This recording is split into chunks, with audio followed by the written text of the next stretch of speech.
Welcome to the BanishCancer podcast.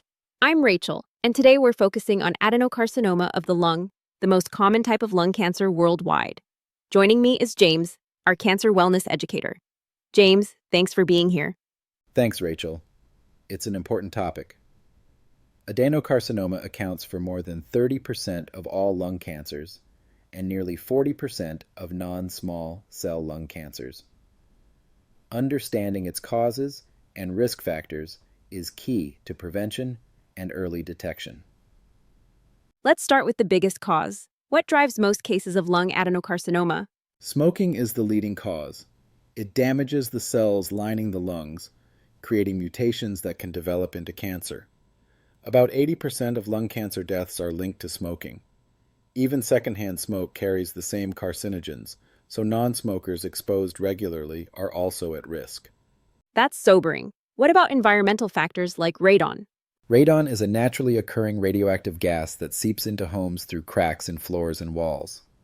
It's invisible and odorless, but prolonged exposure can damage lung cells. In the U.S. alone, radon causes about 21,000 lung cancer deaths each year, including nearly 3,000 among non-smokers. The risk becomes significant when levels exceed 4 picocuries per liter. Testing your home and installing mitigation systems if levels are high is essential. Genetics also play a role, right? Yes. Mutations in genes like EGFR, KRAS, TP53, ALK, and ROS1 are linked to adenocarcinoma. Some mutations are more common in non-smokers, others in women. If lung cancer runs in your family, genetic counseling and early screening can help identify risks before symptoms appear. And occupational hazards? They're significant. Prolonged exposure to asbestos, diesel exhaust, chromium compounds, and other carcinogens can damage lung tissue. Industries like construction, mining, and manufacturing pose higher risks. Air pollution is also a growing concern, especially in urban areas with heavy traffic. Breathing fine particulate matter over time can trigger cellular changes that lead to cancer. Are there other contributing factors people should know about? Yes.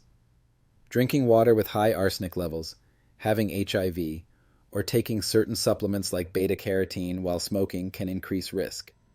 Previous radiation therapy to the chest may also damage lung tissue.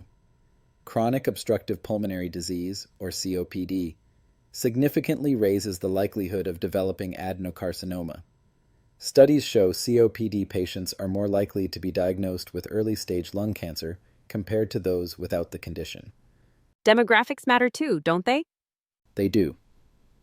Women are diagnosed with adenocarcinoma more often than men, and more than 2/3 of non-smokers with lung cancer are women.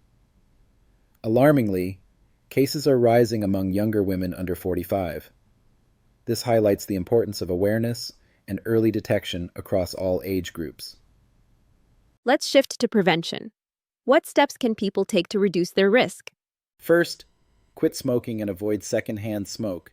Even if you've smoked for years, stopping now can significantly lower your risk.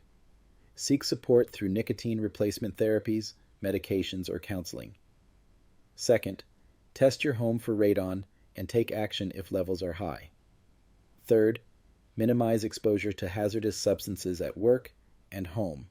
Wear protective equipment, follow safety guidelines, and ensure proper ventilation. Fourth, adopt a healthy lifestyle. A balanced diet, rich in fruits, vegetables, whole grains, and lean proteins, strengthens your immune system. Regular exercise reduces inflammation and blocks tumor growth. Research shows healthier diets and physical activity can cut cancer mortality by 40 to 50%. That's powerful. So lifestyle really matters. Absolutely. Limiting alcohol, staying hydrated, and prioritizing sleep also support lung health. These choices not only reduce cancer risk, but improve overall well-being. Regular medical checkups and screenings are essential, especially for high-risk groups. Persistent cough, chest pain, or unexplained weight loss should never be ignored. What's the bottom line for listeners today? Adenocarcinoma of the lung develops from both preventable and non-preventable factors. Smoking remains the leading cause, but radon, occupational hazards, air pollution, and genetics also play significant roles. By quitting smoking, testing for radon, avoiding carcinogens, and adopting a healthy lifestyle, you can take proactive steps to protect your lungs. Early detection through screening further improves outcomes. James, thank you for breaking this down, and thank you to our listeners for joining us. This has been the BanishCancer podcast. If today's conversation helped, share it with someone who might benefit. The more we understand, the stronger we become.